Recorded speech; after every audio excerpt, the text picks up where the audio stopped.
नमस्कार. आवाज माझा वृत्तवाहिनीत आपल्या सगळ्यांचं स्वागत. वळूयाच्या काही ठळक घडामोडींकडे. आमदार जितेंद्र आव्हाडांनी कल्याण लोकसभा मतदारसंघातून आपल्या विरुद्ध निवडणूक लढवून दाखवावी. आमदार प्रताप सरनाईक. खासगी बसेस TMTमध्ये सामावून घेतल्या जाणार असल्याचे आयुक्तांचे संकेत. आणि तरुण मतदारांनी मतदान यादीमध्ये नाव नोंदणी करण्याचं निवडणूक आयोगाचं आवाहन. दोन पक्षप्रमुखांच्या वादामध्ये चिल्लर असलेल्या पदाधिकाऱ्यांनी नाक खुपसू नये असा टोला आमदार प्रताप सरनाईक यांनी जितेंद्र आव्हाड यांचं नाव न घेता लगावलाय. यावेळी जितेंद्र आव्हाड यांनी कल्याण लोकसभा मतदारसंघात आपल्या विरुद्ध निवडणूक लढवावी असं खुलं आव्हानही सरनाईक यांनी यावेळी पत्रकार परिषदेत दिलं. घोडबंदर रोडवरील आनंद नगरात आयोजित करण्यात आलेल्या महाराष्ट्र महोत्सवाची माहिती देण्यासाठी बोलवलेल्या पत्रकार परिषदेत त्यांनी हे आव्हान दिलंय. पुणे जिल्ह्यातील शिरूर मतदारसंघातून शरद पवार यांनी निवडणूक लढवावी असं आव्हान शिवसेना अध्यक्ष उद्धव ठाकरे यांनी त्यांना दिलं होतं.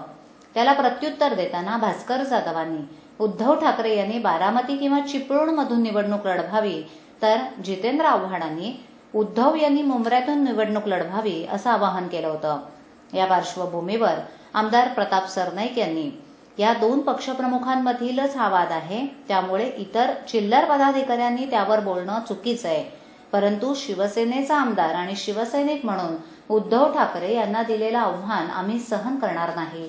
उद्धव ठाकरे यांना आव्हान देण्याआधी कल्याण लोकसभा निवडणुकीत माझ्या विरुद्ध उभे राहावं असं प्रतिआव्हान प्रताप सरनाईक यांनी आमदार जितेंद्र आव्हाडांना दिलंय. एका पक्षप्रमुखानं दुसऱ्या पक्षप्रमुखाच्या विरोधामध्ये बोलणं हे ठीक आहे, आम्ही मान्यही करू शकतो की पक्षप्रमुख एक दुसऱ्याच्या विरोधामध्ये बोलत राहतात, पण ज्यांनी त्या लेवल नसताना जर खालच्या लेवलला जाऊन जर अशा प्रकारे भाषा करत असतील तर आमच्या पक्षप्रमुखांच्या विरोधामध्ये जर असं कोणी बोलत असेल तर आम्ही बिलकुल सहन करणार नाही. माझं केव्हाही जाहीर आव्हान आहे की जर कल्याण लोकसभा मतदारसंघामध्ये ते उभे राहायला तयार असतील तर आमच्या शिवसेनेच्या तीनही आमदारांपैकी कुणी उभं राहायला मागे पुढे बघणार नाही. ठाणे महानगरपालिका हद्दीत घर घेताय का? मग ते अनधिकृत तर नाही ना, याची खातर जमा करा. अनधिकृत घर घेणं हा विकणाऱ्यासोबत विकत घेणारा देखील तितकाच दोषी असतो. तेव्हा घराची डोळस खरेदी करा. आपली कुठे फसवणूक तर होत नाही ना. यासाठी ठाणे महानगरपालिका मुख्यालयातील 4थ्या मजल्यावरील बांधकाम विभागात घराचा सर्वे नंबर, टिक्का नंबर याची खातर जमा करा. घराचं स्वप्न अवश्य करूया साकार, पण अनधिकृत घराचा नका करू कधीही विचार. अधिकृत घर म्हणजे उद्याची देखील निश्चिंती. अनधिकृत घराचे दार म्हणजे डोक्यावर कधीही तोडण्याची टांगती तलवार. जगणं तुमचं होऊ दे सुरेल गाणं, स्वच्छ सुंदर आणि अधिकृत घरांचं हजरं ठाणं.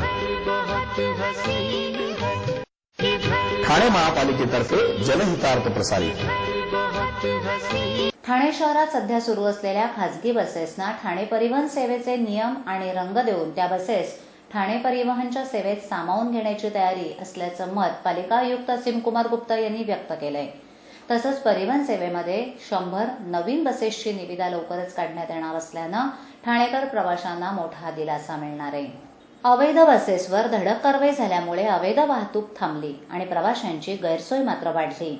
प्रवाशांची होणारी गैरसोय लक्षात घेऊन महाराष्ट्र विधान परिषदेचे उपसभापती वसंतराव डावखरे यांनी पोलीस अधिकारी, परिवहन अधिकारी, महानगरपालिकेचे अधिकारी, आमदार, नगरसेवक आणि प्रवासी महासंघाचे पदाधिकारी यांच्या समवेत ठाणे पालिकेमध्ये एका बैठकीचं आयोजन केलं होतं. याच बैठकीमध्ये असीम कुमार गुप्ता यांनी खासगी बसेस TMTमध्ये सामावून घेण्याबाबत हिरवा कंदील दाखवलाय. प्रवाशांच्या सोयीसाठी TMTच्या बसेस अपुऱ्या पडत असल्याचं त्यांनी मान्य केलं. कारवाई झालेल्या खासगी बसेस बंद झाल्यामुळे त्या ठिकाणी पर्यायी वाहनं चालवण्यासाठी खासगी बसेसना परिवहनच्या नियमांचं पालन करणं आवश्यक आहे. प्रवासी वाहतूक करण्याचा परवाना घेणं, सुरक्षिततेच्या दृष्टीनं बसला 2 दरवाजे असणं, अशा प्रकारच्या सर्व नियमांचं पालन करावं लागणार आहे. आयुक्त असीम कुमार गुप्ता म्हणाले की खासगी बसेस सामावून घेतल्या तरी ठाण्यामध्ये खासगी वाहतुकीला परिवहनचे नियम पाळणं बंधनकारकच असणार आहे. शहरातील अनधिकृत होर्डिंग्सची माहिती देण्यासाठी टाळाटाळ केल्याच्या रागातून थेट ठाणे मनपा प्रभाग समिती कार्यालयात धडक मारून जाब विचारणाऱ्या माहिती अधिकार कार्यकर्त्यावर सरकारी कामात अडथळा आणण्याचा गुन्हा दाखल झाल्यानं ठाण्यात खळबळ उडाली आहे. प्रदीप इंदुलकर असं या दक्ष नागरिकाचं नाव असून वागळे स्टेट पोलीस या प्रकरणाचा तपास करत आहेत. यापूर्वी देखील नौपाडा परिसरात इंदुलकर यांनी मारहाण झाल्याचा दावा करून वाद ओढवून घेतला होता.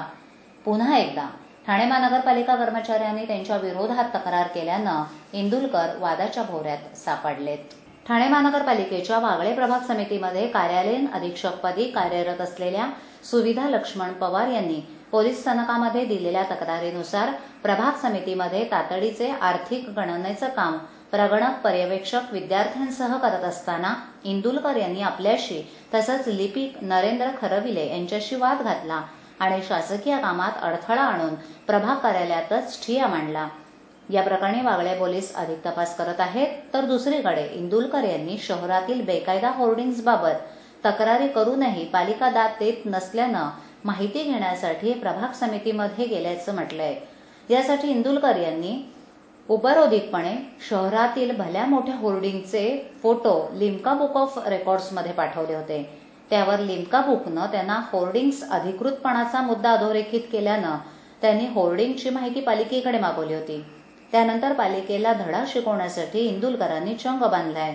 हे संपूर्ण प्रकार म्हणजे राष्ट्रीय षडयंत्र असल्याचं इंदुलकर यांनी म्हटलंय.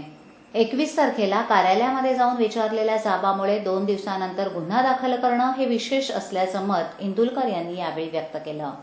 बाबा उद्या फी भरावीच लागणार. पैसे पाठवू कसे? सोपं आहे. TGSB मध्ये खातं आहे. हो आहे. गुड. एटीएम कार्ड आहे. मग पैसे इथल्या शाखेत टाका आणि त्याला कुठल्याही एटीएम मधनं काढायला सांगा. बँक नेटवर्कच्या कुठल्याही एटीएम मध्ये तुम्ही TGSB चे एटीएम कार्ड वापरू शकता. बाबा पैसे मिळाले.